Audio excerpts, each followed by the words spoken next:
Why do so many top executives quietly rely on Stoicism to hit peak performance when the pressure is brutal and every decision carries weight? You might expect a secret playbook or cutting-edge software, but here's the twist.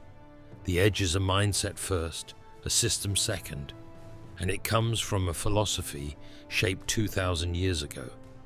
Running a company at a high level means living with uncertainty. Markets swing, deals stall, headlines distract, and a single misstep can ripple through thousands of people. Most minds tighten under that load. A few become sharper. What separates them isn't luck. It's disciplined thinking when emotions want the wheel. I'm Saul. Today I'll show you why elite business leaders keep returning to Stoicism and how you can borrow the same mental operating system to think clearer, act faster, and stay calm when the stakes spike. Keep listening, because a little later, I'll walk you through a 90-second exercise that executives use before high-risk meetings to lower stress and raise clarity. Let's start with control, the first Stoic lever.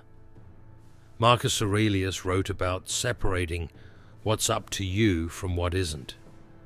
Simple to say, hard to live, unless you practice. Consider the workday of a company head. Global news, competitor moves, shifting regulations, none of those are controllable. What is the preparation before a decision, the standard for evidence, the speed of recovery after a miss? Jeff Bezos has said he protects his energy to make only a few high-quality decisions each day. That is Stoicism translated into calendar design. Ask yourself, which two choices today deserve your best mind? And what noise can you release right now? Pattern break. If focusing on control reduces stress, how do leaders stay calm when the worst actually happens?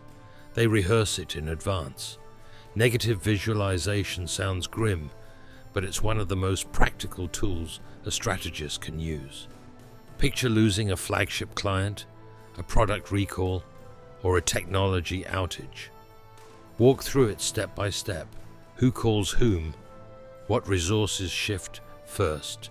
Where the cash cushion comes from? By imagining setbacks before they arrive, fear shrinks and options multiply. When something hits for real, the mind recognizes the terrain. You respond instead of react. But here's a sharper question. Can calm be trained like a muscle? Modern psychology points to yes. Cognitive reappraisal, looking at a situation through a new lens, reduces impulsive responses and improves decision quality. That is Stoicism in scientific clothing. Epictetus urged students to challenge first impressions. Today we call that pausing the narrative. The result in business terms is fewer rash emails, tighter meetings, and cleaner bets. Another Stoic lever is voluntary discomfort. Seneca, wealthy yet disciplined, scheduled periods of simplicity so luxury would never own him. Many leaders adapt that principle. Some keep their routine brutally simple during launch weeks to preserve decision energy. Others run constraint sprints, working with fewer tools or shorter windows to build focus. It's not macho posturing, it is training. Like athletes add resistance to get faster, leaders add controlled friction to get sharper when real friction arrives. Quick interruption. If discipline and calm are so powerful, why don't more people use them? Because modern culture rewards urgency theater. Constant motion masquerades as progress. Stoicism punishes that illusion by asking a harder question. What matters most right now? Warren Buffett calls it the inner scorecard. Judge yourself by your standards, not by the crowd's applause or panic. For a business leader, that might mean passing on a flashy acquisition and doubling down on a boring, compounding advantage. Here's a concrete story frame. A general manager faces a supply shock that threatens margins for the quarter. Instead of broadcasting panic, she runs a premortem with her team, lists failure points, and assigns owners. She blocks 2 hours for deep work on pricing scenarios, cancels vanity meetings, and writes a short note to customers explaining the plan. Was the shock pleasant? Number. But negative visualization, control focus, and deliberate simplicity turned a crisis into a credibility win. Now for the promised 90-second drill.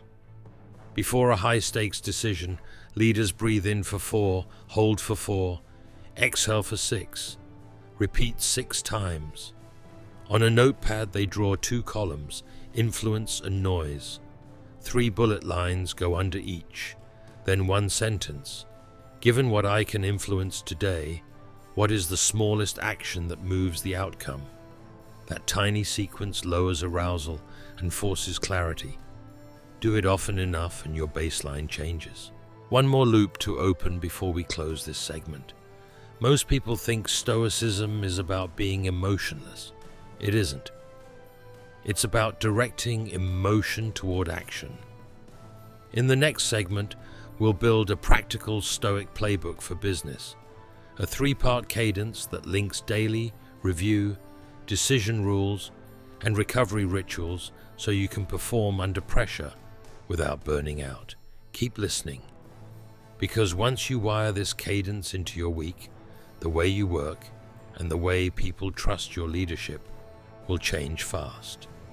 Here is the practical Stoic playbook I promised, built as a 3-part cadence you can run each week. Use it consistently, and your work shifts from reactive to precise. Cadence 1 is the daily review. 5 minutes in the evening, 2 in the morning. At night, write 3 short lines: what I controlled well today, what I influenced, and what I had to accept. Acceptance matters because it releases energy you were wasting on what you cannot change. Then craft 1 sentence for tomorrow that begins with because. Because I need clarity for the product decision, I will block 90 minutes at 9 a.m. for deep work. In the morning, read the line and act. The goal is not a perfect journal. It is a fast reset of attention toward what truly moves results. Add the tool that makes this stick, a decision journal for the big calls, 1 page only. State the problem so a stranger could act on it. Write base rates, not hunches. Record the worst credible downside and the most likely upside. Mark the choice as reversible or irreversible. Leaders use a simple rule here. Reversible choices get made fast with good enough data.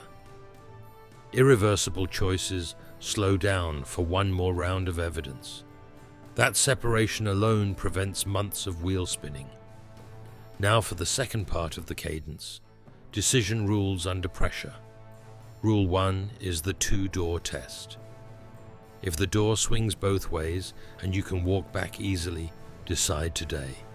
If the door locks behind you, raise the bar for evidence and sleep on it once.